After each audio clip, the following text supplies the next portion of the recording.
सभापति महोदय, मेरा प्रश्न महिलाओं के हितों से संबंधित है। मैं वित्त मंत्री जी से महोदय जी से यह बताने की कृपा जानना चाहती हूँ कि प्रदेश में छत्तीसगढ़ विवाह का अनिवार्य पंजीयन नियम 2006 अंतर्गत विवाह पंजीयन के लिए अनिवार्य प्रपत्र कौन कौन से हैं?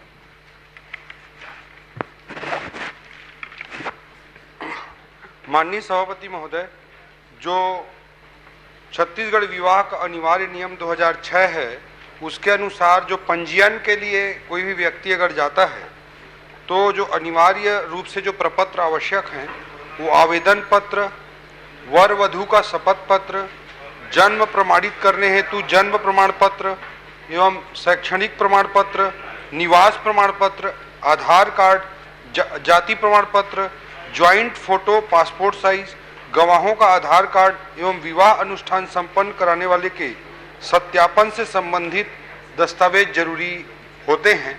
और इसमें ये प्रावधान इसलिए किए गए हैं क्योंकि कोई व्यक्ति बहु विवाह की ओर बिना उसके पूर्व पत्नी के जानकारी के ना बढ़ सके, इस तरह की स्थितियों को सुनिश्चित करने की दृष्टि से ये प्रावधान किए गए हैं। और कुछ पूछना है? माननीय मंत्री महोदय, जिला बलरामपुर में 2020-21 से 10-2025 तक प्रतिवर्ष कितने विवाहों का पंजीयन किया गया है? मैरिज सर्टिफिकेट एक कानूनी दस्तावेज है जो शादी की वैधता को प्रमाणित करता है, जैसे कि शकुंतला जी, हाँ, इसमें आपके पूरे प्रश्न का लिखित में उत्तर है। जितना वो बताए वो भी लिखा हुआ है, कितनी शादी हुई वो भी लिखा हुआ है। कोई और प्रॉब्लम हो तो आप पूछ लीजिए।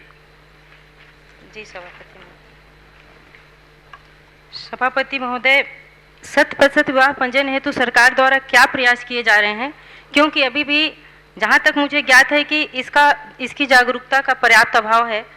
जैसा कि उत्तर में बताया गया है कि महिला बाल विकास द्वारा इस विषय में बहुत सारे कार्यक्रम आयोजित किए जाते हैं, लेकिन मैं जहां तक अभी तक हर कार्यक्रमों में उपस्थित रहती हूं, ऐसा कोई भी जागरूकता के लिए कुछ किया नहीं जा रहा है। तो मैं चाहती हूं कि ये महिलाओं के हित से संबंधित ये आपका विवाह पंजीयन जरूरी है, इसके लिए इसका पर्याप्त प्रचार प्रसार होना चाहिए। इस दिशा में माननीय मंत्री जी के द्वारा और क्या प्रयास किए जाएंगे, ये मैं जानना चाहती हूँ। जी मंत्री जी बता दीजिए। माननीय सभापति महोदय, जो विवाह पंजीयन का जो नोडल डिपार्टमेंट है उसको लेकर के थोड़ा सा कंफ्यूजिंग सा और एक बड़ा ही मल्टी डिपार्टमेंटल टाइप का सिचुएशन क्रिएट हो गया है।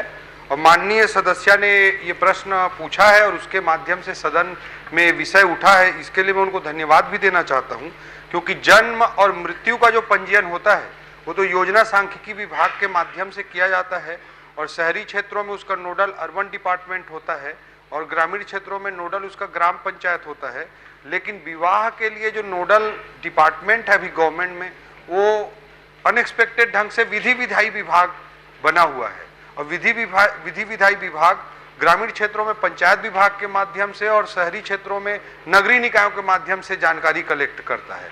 और उसमें भी ऑनलाइन पंजीयन की सुविधा नगरीय क्षेत्रों में तो है लेकिन ग्रामीण क्षेत्रों में नहीं है। तो इसको हम लोग डिपार्टमेंट वाइज सबसे पहले स्ट्रीमलाइन करने का प्रयास करेंगे ताकि जन्म मृत्यु का पंजीयन योजना सांख्यिकी कर रहा है, उसकी बराबर मॉनिटरिंग होती है, सारा चीज होता है।